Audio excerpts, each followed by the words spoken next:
Muttalib and maybe Amina Muslims, because Abu Muttalib, from within, he felt like Islam was the right religion.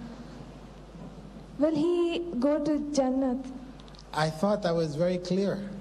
In Sahih Muslim, right, this is the collection of hadith, the second most authentic collection of hadith for Muslims, main body of Muslims. It states there that he will be in the hellfire, receiving the least severe punishment. Prophet ﷺ has already said he's going to hell and will be punished in hell. The Prophet's father, yeah. ﷺ, Yeah. his father and his mother, you know, it is also recorded in Sahih Muslim. A man came to the Prophet ﷺ and asked him, oh sorry, it's in Abu Dawood, he asked him, where's my father? It's a person who accepted Islam. And he wanted to know about his father who had died before. And the Prophet ﷺ said, he's in hell. And the man turned away with tears in his eyes, and he called him back and said, you know, don't cry, he's with my father. So he has borne witness that his father is in hell. And we know his mother, Allah subhanahu wa ta'ala forbade him from going to the grave of his mother at first. Then he allowed him to go, but prohibited him for praying for his mother. Assalamu alaikum. My name is Mayor Azam. What are the strategies of Muslim in Canada and America, etc.? Are they correlate with ours? Thank you. Well, as I said, you know, in the very beginning, it was a very, you know, it's a very big topic. But the main area of concern should be that of education. And this is an area which in Canada and the United States, there is a big effort right now to develop Muslim schools, you know, with high academic standards, but at the same time with an Islamic flavor. The other area I spoke of in terms of organization and institutions, you know, referring to the Islamic banking systems. These are the things which are also necessary. Along with that, or whatever other institutions are necessary in the community, whether it be in the medical fields, to have female medical specialists to be able to deal with the problems of females, you know, and males with the problems of males. So we have clinics or hospitals which will treat people in accordance with Islamic principles, you know, because right now most Muslims, when they suffer, when their families suffer, you know, we expect hijab from our women to cover themselves, etc. But then we tell them, go to the hospital, and the doctor tells them, take off your clothes. You know, I mean, this is a big contradiction. And we have to say, well, whose responsibility is it? Are we excused to send our women, Muslim women, to men to be examined, etc., etc.? Are we justified? Will Allah forgive us? These type of questions we have to ask ourselves. And so we have to develop strategies, which means directing our children into fields of education which will develop the necessary skills, etc., which would provide for the needs of the community. You know, I mean, these are amongst some. I mean, there you know, economic cooperation in businesses. This is very important because a community, its vitality depends on the degree to which it's able to recirculate its money. You know, that when money leaves the community, it weakens the community. So if Muslims are able to put their money back into the community, then that will strengthen the community as a whole. So this sense of economic cooperation is very, very important for Muslims, especially in a non-Muslim environment.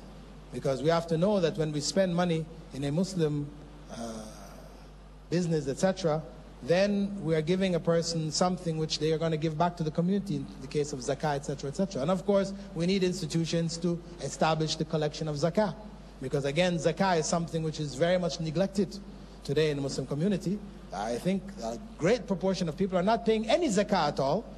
And those that are paying zakah are paying it to the wrong people. So this is a big, big problem. And in the division of inheritance, Islamic inheritance laws not being implemented. You know, where people are following the traditions of giving to their eldest son and, you know, this type of thing, and women are cut off from inheritance, these type of things, where Islam is very specific in terms of how inheritance should be divided. So there's a whole range of economic issues that the community have to address, which again are from the Quran and from the Sunnah. They have to go back to the foundations and re-establish these institutions in the correct fashion. And as well, you know, there are issues also of politics. You know, I didn't get a chance to go into it because of our time limitations, but also the areas of politics where Muslims are enjoined to get involved in the political system here to the degree that it is necessary to protect the interests of the Muslim community. I mean, not to take, you know, politics as a goal, an end. The goal is to help the Muslim community, not to be a big-time politician. See, but what happens is that, you know, politics is what they call politricks. You know, politicians are known for their corruption. They use these things for their own ends. So they will call on Muslims and so on, so and so when they want to get elected. But as soon as they're in place, then they're taking the money, putting it in their pockets, all these kind of things. But again, that comes back to the problem of how they were educated. Because they went through and did political science, which is Machiavellian. You know, political science is teaching you that the ends justifies the means, which is capitalist politics, you know, Machiavellian and atheist politics, when they should be learning Islamic politics.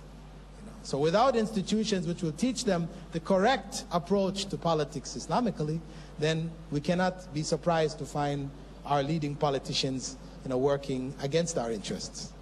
So these are just among the many. Assalamu alaikum, brother. There is a doubt in most of us that we are staying in a non-Muslim society and we are supposed to avoid the food that is prepared by the non-Muslims. How far is it true? And we as Muslims staying in a society surrounded by non-Muslims, how can we avoid it, if it's true? This is another area. This is the area of social interaction.